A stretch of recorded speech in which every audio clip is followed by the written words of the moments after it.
I'm not here to take nothing from you. I'm here to give you something. And listen to me closely. When people love you, you don't do them like dirt. When people care for them, you don't disrespect them. You ain't got but a few people who care about you in this world. Didn't you hear what I just said? You in the wrong place. You're going to get shot and killed, and ain't nobody going to go to jail for it. Ain't nobody going to do no time for it. So the few people who you do have that care, you can't treat them like garbage. You got the nerve to act a fool when somebody cares about you. You talking while I'm talking. Do you know if I go to a Jewish school, them kids quiet. If I go to a white school, them kids quiet. If I go to a Latino school, they quiet. The only kids that disrespect me is black kids. That's it. My own are the only ones that disrespect me.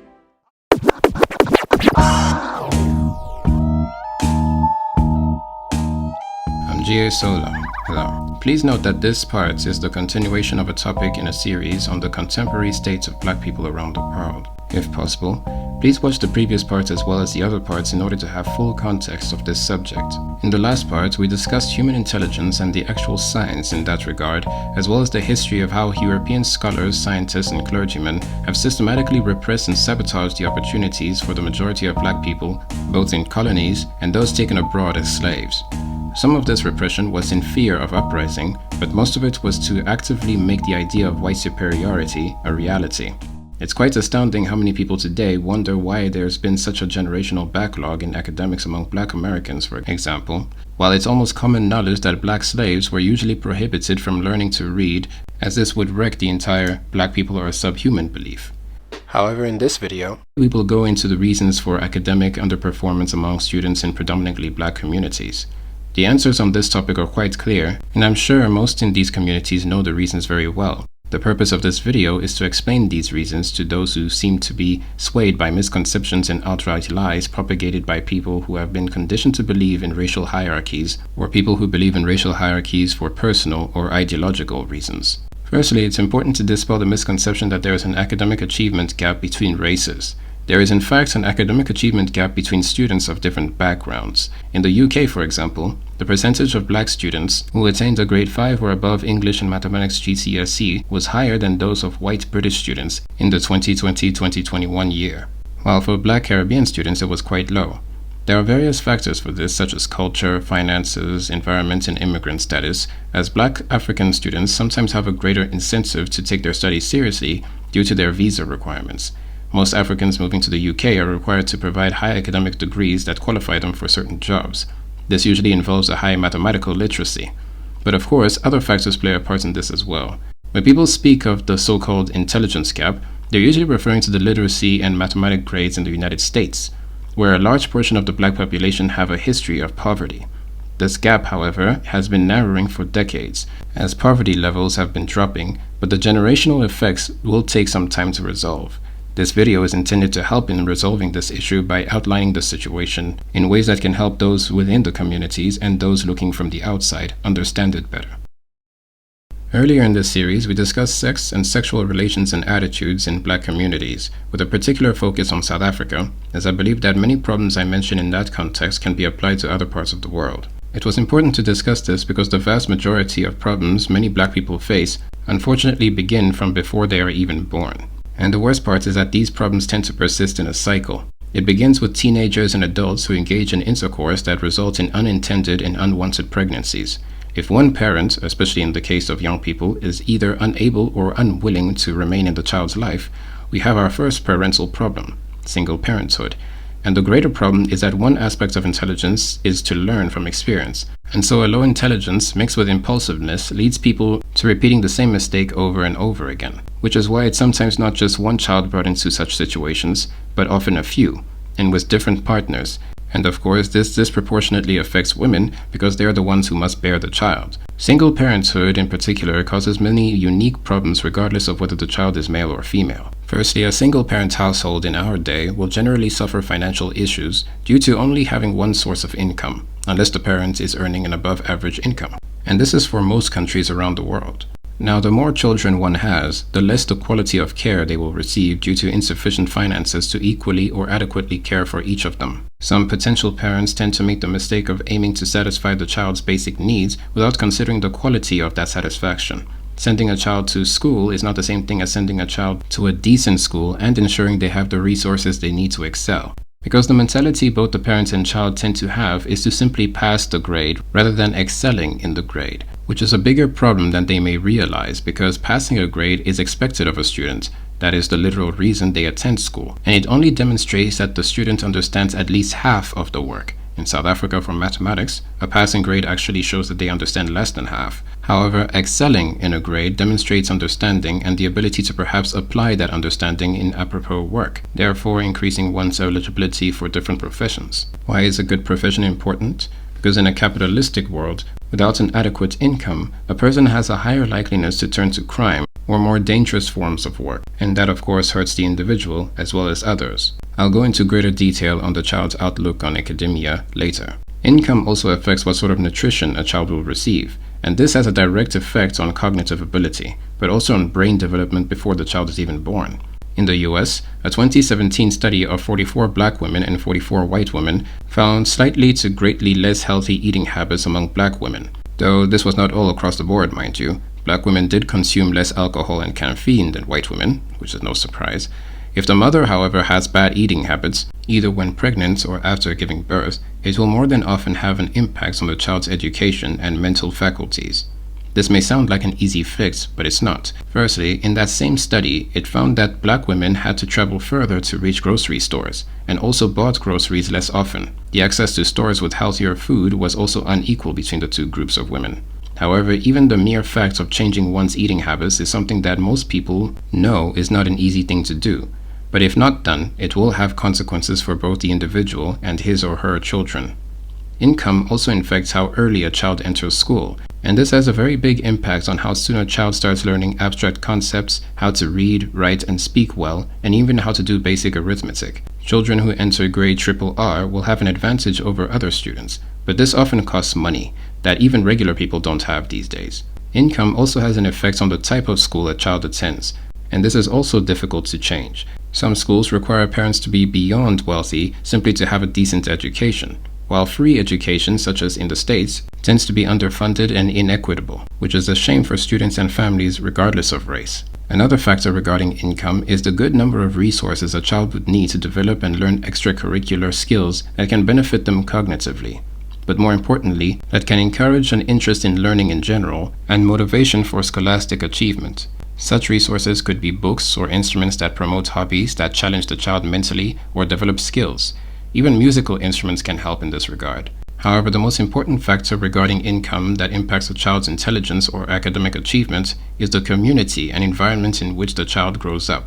And this again is very difficult to change, especially in the United States, which has a systematic history of preventing black people from acquiring houses in predominantly white neighborhoods with better resources such as libraries and public parks, the practice you may know as redlining, especially before the Civil Rights Act of 1968. However, it's important to note that this is still practiced today through legal loopholes. In South Africa, this was historically worse, with black people being segregated into Bantustans, where even basic needs were inadequate. Income affects most aspects of a person's life, and I could very much go on with its impacts on education and intelligence levels, which are very well known and studied, but this particular point of community and upbringing environment is a factor of its own, into which I wish to go in detail. Absent, abusive, or irresponsible parents have an obvious impact on a child's development in more ways than one, but definitely with regards to education. The American Psychological Association mentions the fact that 22% of the African American population lives in poverty, with many who are incarcerated, homeless, victims of violent crime, are or have children in the foster care or child welfare system, all has impacts on addictions. People affected by these problems tend to have emotional and psychological issues later in their lives. And this, as well as alcoholism and other substance abuse, plays a part in child abuse. And although white people far outrank all other races combined regarding child abuse by number, the percentage of victims of child abuse among blacks in the United States is still higher than other races. So although there are far more white people abusing their kids than black people, the percentage of white people abusing their kids is a little lower than the percentage of black people. Many black people are able to overcome an upbringing of abuse, which is a wonderful thing, but they shouldn't have to in the first place. Abuse of any people, especially children, should not be happening in the first place. Secondly, parental absenteeism, especially of fathers, has a well-known significant impact on children. Although this mostly has to do with guidance and rests on the assumption that the father will be a good influence on the child if he is present. This applies to all people, but if so many black males are incarcerated in the US, this gives few options for women to choose men who will make good, responsible fathers. I should also mention that the prison system in the US is notorious for wrongful convictions and disproportionate severity of sentencing of black convicts to white convicts for similar crimes, such as the case of Kevon Watkins, a black teenager at the age of 16 who unintentionally killed his sister in a physical altercation, receiving a life sentence with no chance of parole. He showed and still shows remorse, and even the judge took note that the killing was unintentional, but still sentenced him to incarceration with no chance of leaving. Now compare this to the group of white girls led by Melinda Loveless, at the ages ranging from 15 to 17, who abducted, viciously beat, tortured, sexually assaulted, and burned alive a 12-year-old girl, and only spent 20 to 35 years in prison, and are currently alive and free today. They showed no remorse for their actions, and Melinda even showed her friends in excitement how she caved the child's head in, after severely beating her in the boot of the car she was trapped in. This is but one of many examples, and not even a very well-known one. I'll speak more on crime and race later in this series. Single parenthood has an impact on young men joining criminal gangs and dropping out of school. 44% of black households have a mother and no present father, with 5% being the opposite and 6% having no parents at all of which being worse statistics than Hispanics and whites. Reasons for father absenteeism range from death, incarceration, divorce, separation, and unknown reasons, and by choice. Only 42.6% of black US households have two parents present, and only 38.3% have two married parents present. This instability has a negative impact on a child's school and social life. When single parents are left to take care of their children, it does not stop them from forming relationships with various people, and children are exposed to their parents' various partners and their way of living. And this will therefore be their understanding of relationships, and this would not particularly be a problem if it led to a healthy upbringing for the children, but it does not for various reasons. And even when such parents try to teach their children to do better than them, they do not realize that the child recognizes the hypocrisy of demanding that a child does the opposite of what the parent is doing. It does not work. Parents sometimes also have a tendency to take their own frustration onto their children, especially when the mother had an unwanted or unintentional pregnancy, as well as when the relationship with the partner with whom they had the child turned sour. And again, the more children one has, the more greatly the problem is exacerbated. I repeat, children are actors, and they act out what they see in us. Now, I believe my workshops can be informative, but they cannot change attitude, and I'm very disappointed about that. I work hard with regards to research, but certain things cannot be changed, especially with regards to attitude. Now, it is important to understand that in any community, the majority tends to rule, and most will follow the current in the direction that most people are going. If the majority has a negative attitude towards education, then that attitude becomes the norm, and those who deviate from the norm become outcasts. There tends to be a problem in some black communities whereby black people, including children, who aspire to do well academically are often not taken seriously or humiliated or even ostracized and bullied by both peers and adults, sometimes their own parents in fact. Usually this is simply a clear projection of their own failures onto those who still have a chance to achieve great things, but other times it's because people are completely apathetic to any form of success and truly believe that anything a black person tries to do is bound to fail. This negativity comes from sentiments of anger, envy, and depression from those whose chances were missed, and frustration and jealousy from those who are not doing as well as their more successful peers. What these negative individuals may not realize is that for those who do well academically to have it reached where they are, it took time, commitment, dedication, perseverance, and sheer will to attain their success. It's not always a matter of finances. The unfortunate reality is that there are many who must overcome barriers and obstacles that others do not have to deal with in order to gain success. Many of these I've already mentioned. This is why many are trying to change this so that the systematic causes that disproportionately disadvantage marginalized groups such as black people in Western countries may be changed or removed. But despite this, there is a level of commitment that the individual must put in for their own success. If one has no hope or motivation to succeed due to believing that it is impossible for them to do so, they will not even bother trying. Rather, they may be more likely to find alternative means of reaching success, such as crime or risky work such as prostitution or pornography. that may negatively impact their chances of attaining other forms of employment and thereby keep them in the industry for longer than they may like. Teachers and schools are also a problem, a rather big one in fact. Just because someone understands a subject, it does not mean that they know how to convey that knowledge onto another successfully. There are teachers who are apathetic to the success or failure of students. There are teachers who hold negative feelings against the students they are teaching for whatever reason. Teachers who don't put in much effort as they do not enjoy their work or are not motivated enough due to their pay or other reasons. And in some truly repugnant cases, teachers who actually want some of their students to fail and perhaps others to succeed, or who do not care about some students and focus only on students they particularly want to pass. This actually happens more often than people realize, because it often happens that the students who are left behind are a small minority in the class. As we begin to look at trying to close the gap or improve Black student achievement, my major concern is you cannot teach a child that you do not love. And there are large numbers of children in classrooms where they are not loved. I also believe you cannot teach a child you do not respect. And there are large numbers of Black children in classrooms where they are not respected. And then last but not least, I also believe you cannot teach a child you do not culturally understand. So if one asks the students if they feel they are being unfairly treated in classes, they are likely to answer no, because it is not happening to many students, and so they are also under the impression that it's not happening to anyone else, simply because it's not happening to them. Having witnessed and experienced this a number of times against myself and others, I can assure you that it absolutely happens, which is why I would hope that many more people would look into the brown eyes, blue eyes experiment for a real-life testing of this concept and its effects on children's grades. What we're concerned with here is that we believe that schools are more than academic institutions. They are also social institutions. In other words, very few of us have been trained on monitoring the peer group. And yet this may be one of our greatest competitors or influences on the minds of our children. It has gotten so bad that when Black boys want to do a good job in school, they're labeled sissies.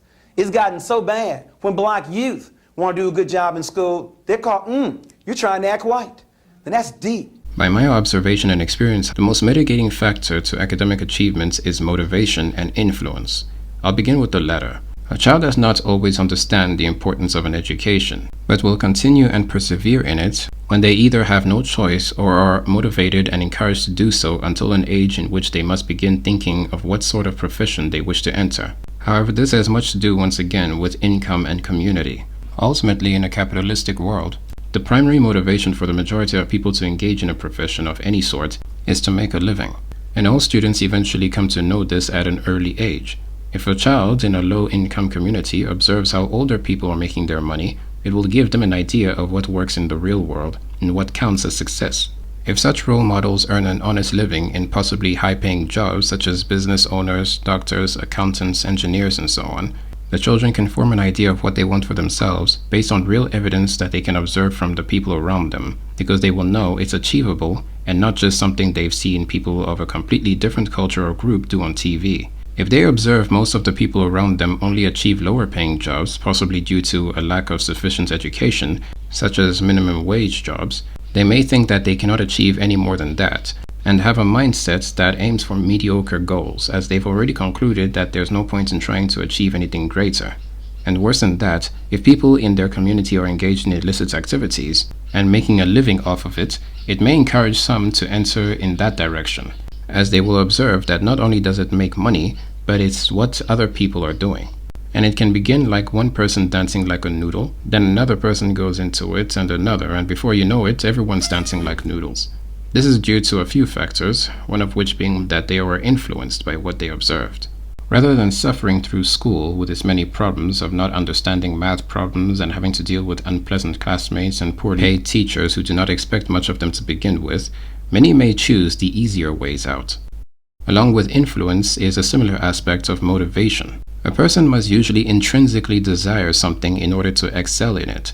Learning about mathematics and science does not appeal to a person who wants to, for example, become a lawyer or a pilot or athlete. The motivation is simply not there, and neither does the student even understand why they are being made to take such subjects in the first place. This can possibly be addressed by encouraging students to think more critically about their future from an early age and giving them an end goal. It is also important for communities to have a variety of different skills.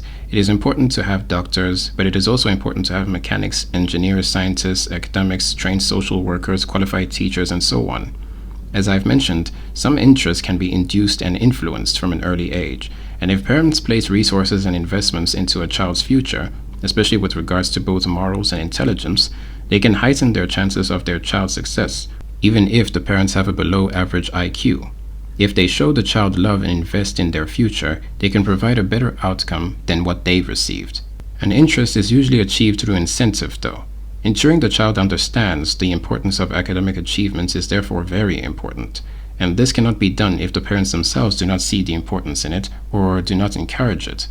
Also, it is important to note that IQ can be increased, though as one gets older it begins to stabilize. If people are not motivated to go into science, for example, because they believe it's unattainable for any reason, including their so-called race, they will never work towards achieving it, even if they are forced to learn it.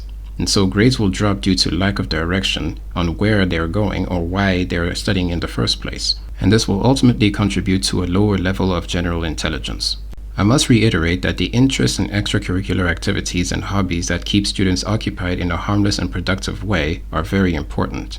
Simply put, if a child or teenager is bored, the ideas that come to mind to satisfy that boredom are usually not good at all, especially when access to things that can do harm to children is easy. Without proper supervision or guidance, students will avoid loneliness by spending time with even the worst individuals who are already apathetic to education. Children will involve themselves in crime, sex, violence, and drugs when these things are present in their environment and there is no one to guide them out of them. This delinquency is difficult to solve when there is no positive alternative that can occupy their time and interest, such as learning a new skill such as musical instrument, or playing sports, or developing positive hobbies that contribute to learning anything will ultimately lead to increased cognitive skills and intelligence. It is also important that young people learn to think critically and as an individual and not simply as the crowd does, because even if they start out by staying out of trouble, over time as they grow, control over them will be more difficult, and they will have to make their own decisions as teenagers. And in such environments, it is not so difficult to end up dead or in jail, or for one's plans to be altered by an unplanned pregnancy or an addiction of sorts. Educating the child on actions and their consequences, as well as having to take responsibility for one's actions, cannot be taken for granted, as the child will not simply figure it out on their own, especially when living in an environment where negative things are considered normal and common, or even cool. But all of this is very difficult when there is firstly an absence of guardians or the presence of irresponsible guardians. But, as I've mentioned, many of these communities are rough due to poverty, which in turn often leads to crime. And so people in these black communities often develop very aggressive attitudes in order to survive. The only way to learn to resolve their problems is through force, because everyone else is also using force. And this leads to a vicious cycle, as parents who do try to instruct their children can only instruct them on what they know. And if what they know is toxic and destructive, then that's what they will teach and that's what their children will learn. Before discussing eugenics, there's one last reason I will mention for now, which is investment in further education. Tuition fees for tertiary education are often quite expensive. However, regardless of fees, the more children one has, the more money will have to be put into giving them an above-average education and a tertiary education. A college education sets people apart in terms of knowledge of their field of study. A community with low college graduates will have fewer people sufficiently knowledgeable in very important professions to run a society and even nation. Few qualified engineers, doctors, scientists, surgeons, accountants, and so on will reflect negatively on the functioning of a nation. Therefore, tertiary education is important. But it is very difficult to put one's children through college when one has more children than they can comfortably afford, and this leads to the more controversial parts of this discussion. Proponents of the belief that intelligence is mostly genetic tend to also be staunch eugenicists. Although most people are against the practice, some have wondered about its efficacy if it was to be practiced. Would it truly be able to improve the human stock? Well, firstly, today, many people do practice some form of eugenics for their child's sake by choosing to not have a child after undergoing genetic screening to determine the chances of a child developing some hereditary disease. The term eugenics tends to spark fear due to its very dark and atrocious past of sterilization and reproductive laws, especially as practiced by Nazis. However, today, due to scientific advancements, we can detect defects and susceptibility to disease and have parents choose whether the child is to be born or not. Scientifically, however, eugenics has problems. Firstly, some cells that we may determine to be undesirable may be directly linked to cells that cause other phenotypic traits, If one tries to eliminate certain traits deemed undesirable and breed in desired traits, it may lead to greater problems, such as susceptibility to certain diseases and general health issues. This issue has been observed with certain breeds of dogs. But the bigger problem is the loss of genetic diversity, which, if becomes too widespread through eugenic practices, can result in the extinction of our species. We have seen an example of the consequences of this with isolated island populations.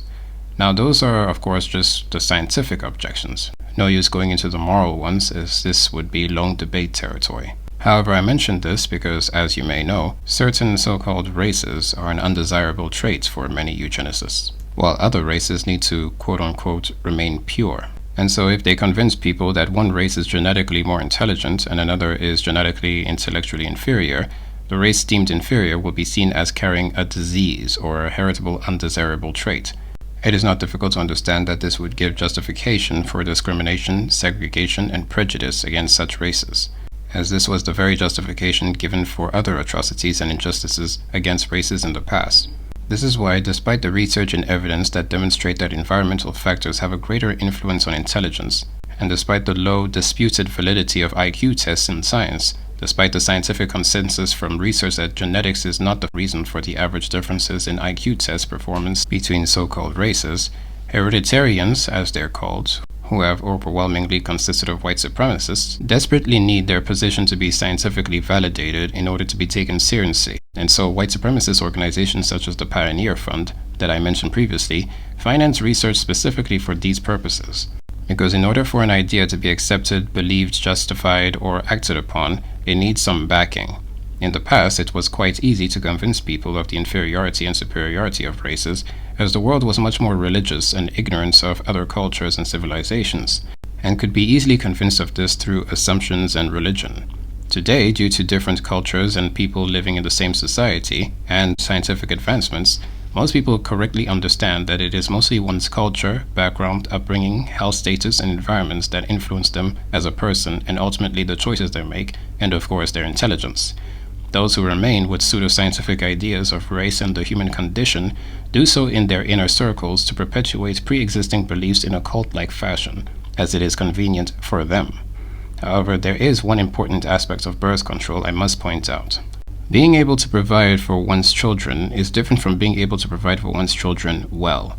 If one can properly care and invest into a good future for 10 children, then if one wishes to have 10 children, they would do better to limit their offspring to 10 children and not go beyond it. If one can only do so for one child, they do better to limit his or her children to one. That is, of course, if they care for the child's sake more than their own personal desires of having more children. People may want a big happy family, but if they are unable to adequately take care of 5 or 6 children, then one must consider the well-being and quality of life for the child more than anything else. These are not toys we're talking about, they're human beings. This will not only have an impact on the child's intelligence, but every aspect of their upbringing, the care they will receive, and consequently, the type of person they will grow up to be. And so much caution, thought, and care should be put into such things. And children should not be had by pressure or the incentive of government's benefits or fear of the opinion of others for not doing so or for aborting a fetus, as this is not good for neither the parent nor the child. I wish to conclude this topic of intelligence by stating that intelligence is one part of a person's being. It is an important part, but not the only one. And it only works well when in conjunction with other positive traits such as social intelligence, empathy, skill, and goodwill. One should also take care not to feel less of themselves as people for perhaps having slower thinking speed, or less general knowledge, or lesser speaking abilities or other intellectual aspects. If this applies to you, regardless of your race, you are still a person and have just as much worth as any other individual on the planet. It is also important to remember that your cognitive functions can be improved. There are a few ways of doing this that you could look into, such as regularly engaging in activities that stimulate your thinking and reasoning, or adding to your knowledge in different ways, such as reading, or regularly trying things and doing things differently or in a smarter or more thought-out way. But even if you don't, there are other important and favorable qualities you may possess beyond intelligence. Being a good person is to many the most important one of which. Those who wish to dehumanize others on the basis of intelligence, ironically, do nothing but demonstrate their own lack of humanity. And remember that intelligence and IQ can be increased if one takes the necessary steps to do so, and begins thinking differently, hopefully for the betterment of themselves and others. I'm G.A. Solar. Goodbye.